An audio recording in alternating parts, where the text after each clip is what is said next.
मैं सर्वेश सिंह एजुकेशन अड्डा पर दोस्तों आज फिर आपके लिए लाया हूँ एक नया वीडियो जो उत्तर प्रदेश में सामान्य ज्ञान से परचेस है। और ये वीडियो आपको UP triple S C exam, UP police exam के लिए काफ़ी महत्वपूर्ण है। इसीलिए मैं एक कुछ प्रश्नों को लेके आया हूँ जो बहुत ही महत्वपूर्ण प्रश्न है, जो आगामी परीक्षा में जो संभावित प्रश्न के रूप में आपको देखे जाएंगे। इस साथ में जो पहला प्रश्न है इसका जो है, अमीर खुसरो का जन्म कहाँ पर हुआ था? अमीर खुसरो का जन्म कहाँ पर हुआ था? क्या कासगंज में, आगरा में, इटावा में, बाराबांकी में? तो इसका सही आंसर आपने गैस कर लिया होगा दोस्तों। इसका सही आंसर है ए, कासगंज। चलिए प्रश्न नंबर दूसरे को चलते हैं। गौतम बुद्ध का जन्म कहाँ पर हुआ था? गौतम बुद्ध का जन्म कहाँ पर हुआ था? क्या वैशाली में हुआ था, कपिलवस्तु में हुआ था, पाटलिपुत्र में हुआ था, या लुम्बिनी में हुआ था?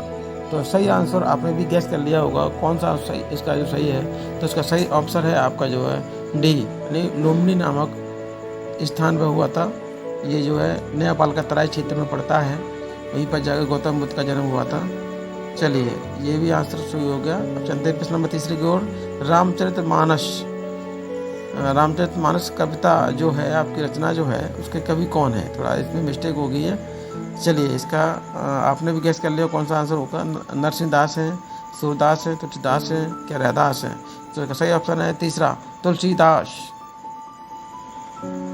चलिए प्रश्न नंबर फोर्थ को चलते हैं। किसे हिंदी खड़ी बोली का जनक कहा जाता है? अमीर खुसरो को, अब्दुल रहीम खान को, मलिक मोहम्मद, या कबीरदास जी को? तो इसका सही आंसर है अमीर खुसरो। अमीर खुसरो। चलिए प्रश्न नंबर चलते हैं नेक्स्ट अगले की ओर। निम्नलिखित में से सर्वाधिक क्षेत्रफल वाला जिला कौन सा है? उत्तर प्रदेश की बात कर रहा है। उत्तर प्रदेश में सर्वाधिक क्षेत्रफल वाला जिला कौन सा है? तो सर्वाधिक उत्तर प्रदेश में जो जिला है क्षेत्रफल में वो है लखीमपुर खीरी। तो इसका सही ऑप्शन है आपका जो है लखीमपुर खीरी। चलिए पढ़ते हैं प्रश्न नंबर नेक्स्ट। निम्नलिखित में से किस जिले को अंतर्राष्ट्रीय सीमा स्पर्श नहीं करती है? तो क्या बलरामपुर को नहीं करती है, श्रावस्ती को नहीं करती है, पीलीभीत को नहीं करती है, बस्ती को नहीं करती है? तो इसमें सही ऑप्शन होगा आपका सही बस्ती, क्योंकि बस्ती जो है एक अंतर्राष्ट्रीय सीमा स्पर्श नहीं करती है। चलिए अब चलते हैं प्रश्न नंबर नेक्स्ट अगली को। उत्तर प्रदेश का क्षेत्रफल देश के कुल क्षेत्रफल का कुल कितने % है? तो यहाँ पर जो है 4 ऑप्शन दिए गए हैं। 13.5% है, या 8.4% है, या 9.4% है, या 7.3% है? तो इसका सही ऑप्शन आपके सामने है 7.3%। ये भारत के कुल क्षेत्रफल का आपका 7.3% है। अगर ये पूरे विश्व की बात करता है कि विश्व के लिए जैसा हमारा जो भारत का कुल क्षेत्रफल कितना है, तो भारत का जो क्षेत्रफल है वो विश्व के कुल क्षेत्रफल का आपका जो है 2.42% है। और उसमें से अगर हम राज्यवार बात करते हैं कि राज्य में कितना है, तो भारत के कुल क्षेत्रफल जो भारत का जो 32,87,263 वर्ग किलोमीटर क्षेत्रफल है, उसका अगर उत्तर प्रदेश की अगर हम बात करते हैं 7.3% है। चलिए अब चलते हैं हम लोग नेक्स्ट जो है नेक्स्ट प्रश्न को। उत्तर प्रदेश में किस जिले में से सबसे कम वर्षा होती है? तो उत्तर प्रदेश में सबसे कम वर्षा किस जिले में होती है? ललितपुर में होती है, कि मथुरा में होती है, कि गोरखपुर में होती है, या एटा में होती है? तो इसका सही ऑप्शन आपके सामने है दोस्तों। देखिए इसमें जो है सही ऑप्शन है आपका जो है मथुरा। चलिए चलते हैं प्रश्न नेक्स्ट की ओर। उत्तर प्रदेश के किस जिले में सबसे अधिक वर्षा होती है? ललितपुर में होती है, मथुरा में होती है, गोरखपुर में होती है, एटा में होती है? तो इसका सही ऑप्शन है आपका जो है गोरखपुर में सबसे अधिक वर्षा होती है। चलिए प्रश्न नंबर नेक्स्ट पढ़ते हैं। लखनऊ की सीमा को स्पर्श नहीं करती है। लखनऊ की सीमा को स्पर्श कौन सा जिला नहीं करता है? तो इसका सही आंसर है आपका बलिया, क्योंकि बलिया पूर्वी क्षेत्र जो बिहार से लगा हुआ है। चलिए प्रश्न नंबर नेक्स्ट। भारत का सबसे पुराना राज्य कौन सा है?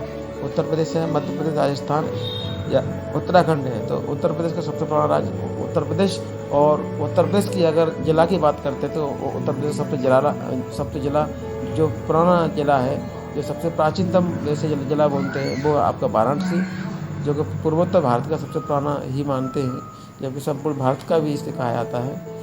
और दक्षिण भारत की अगर बात आती है, दक्षिण भारत में कौन सा शहर है वो सबसे पुराना है? तो वो है मदुरई शहर है जो है आपका जो बिल्कुल वाराणसी की तरह ही है।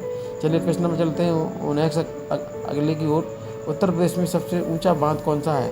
उत्तर प्रदेश सबसे ऊंचा बांध क्या माता टीला बांध है, रामगंगा बांध है, हीराकुंड बांध है? हीराकुंड बांध तो आपका जो भारत का सबसे सबसे ऊंचा बांध है, लेकिन वो उत्तराखंड में है। यहाँ पर जो माता टीला बांध है वो भी आपका यही यूपी में, पर उतना ऊंचा नहीं जितना कि रामगंगा है। तो रामगंगा इसका बिल्कुल सही ऑप्शन हो जाएगा, रामगंगा बिल्कुल सही है।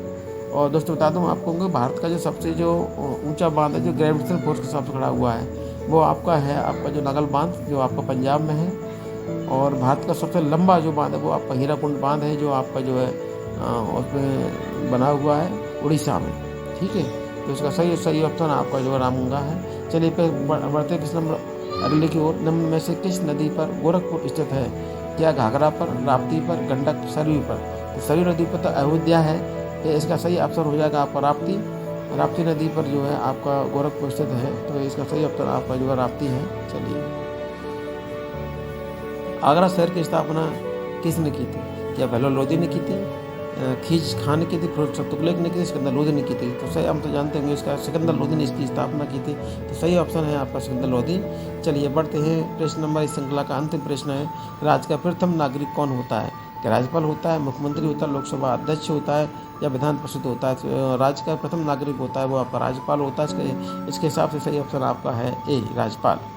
चलिए दोस्तों, ऐसे ही हमारा चैनल जो सर्विसिंग एजुकेटर अड्डा है, इसको या सब्सक्राइब कर लें, इससे कि आपका जो है जो भी हम वीडियो बनाते हैं वो नई आपके वीडियो तक पहुंच सकें। नई नई वीडियो पाने के लिए हमारे चैनल को सब्सक्राइब कर लें, जैसे कि आपका जो है आगे की जो रणनीति हमारी जो भी होगी परीक्षा को देखते हुए वो आप तक तुरंत पहुँच जाए।